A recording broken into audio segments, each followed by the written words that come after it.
अस्य श्रीरुद्राध्याय प्रश्नमहामन्त्रस्य अघोरऋषिः अनुष्टुप्छन्दः सङ्कर्षणमूर्तिस्वरूपो योऽसावादित्यः परमपुरुषः स एष रुद्रो देवता। नमः शिवायेति बीजम्, शिवधरायेति शक्तिः, महादेवायेति कीलकम्। श्रीसाम्ब सदाशिवप्रसादसिद्ध्यर्थे जपे विनियोगः।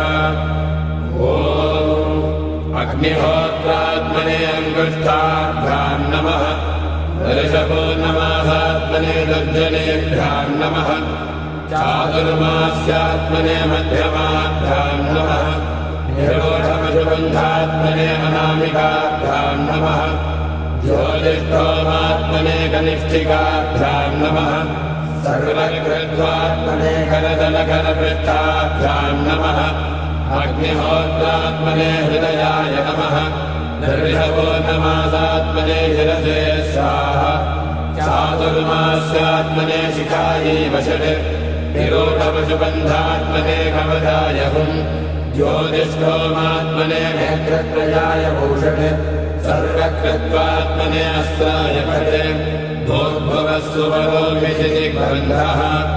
ध्यानम् आपातालनहस्तलान्तभुवनब्रह्माण्डमाविस्फुरज्योतिष्काटिकलिङ्गमौलिविलसत्पूर्णेन्दुवान्तामृतैः हस्तोकाप्लुतमेकमीशमनिशम् रुद्रानपाकाण्डबन्धाये दुर्बलम् विप्रो विविन्देच्छिवम्। पीठम् यस्य धरित्रे जलधरकलशम् लिङ्गमाकाशमूर्तिम् नक्षत्रम् पुष्पमाल्यम् गहनकुसुमम् चन्द्रमन्यनेत्रम् कुक्षिः सप्तसमुद्रम् हिमगिरिशयनम् सप्तपादालपादम् वेदम् वक्त्रम् षडङ्गम् धनुदिशिवसनम् दिव्यलिङ्गम् नमामि। ब्रह्माण्डौ व्याप्तदेहापतितहिमरुजा भासमाला भुजङ्गैः कण्ठे कालाकमन्दा कलितशशिकला दण्डकोदण्डहस्ताः रक्षा रुद्राक्षमाला प्रकटितविभवा शाम्भवा मूर्तिभेदा रुद्रा श्रीरुद्रसूक्तप्रकटितविभवा न प्रयच्छन्तु सौख्यम्।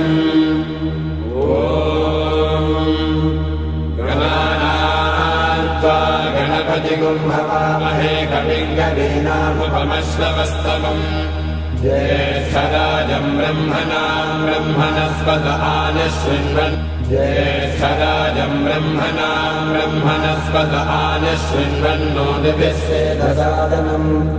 ॐ महागणपतये नमः।